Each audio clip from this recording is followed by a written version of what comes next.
You should know better. Shame on you. It's the most convoluted bull I ever heard in my life. It's the incompetence. The testimony was contentious from the very beginning, with Defense Secretary Pete Hegseth and other Pentagon leaders facing tough questions on Wednesday on a number of topics, including the recent firings this month of the Navy Secretary and the Army Chief of Staff. You have no way of explaining why you fired one of the most decorated and remarkable men who's We ever needed served new this leadership. nation. The war in Iran. You're saying it's a gotcha question to ask what it's going to be in terms of the increased Why cost won't of you gas answer what and it costs to prevent Iran from getting a nuclear bomb? And the goals of the war, which has now surpassed 60 days. And as we sit here today, Iran's nuclear program is exactly what it was before this war started. President Trump saw Iran at its weakest moment, took an action to ensure in a way that only the United States of America could do. This was the first appearance by Hegseth before Congress since the war began in late February. And for the first time, Pentagon brass put a price tag on the war, estimating the cost to be $25 billion so far.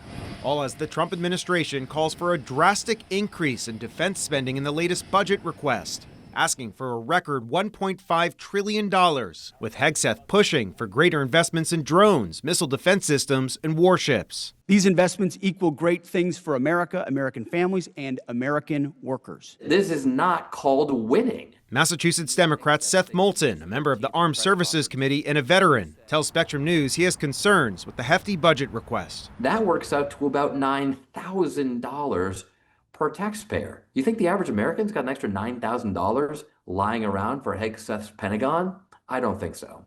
And Hegseth offered a blistering critique of those opposed to the war effort, saying in his opening statement, quote, "The biggest adversary at this point is the reckless, feckless, defeatist words of congressional Democrats and some Republicans."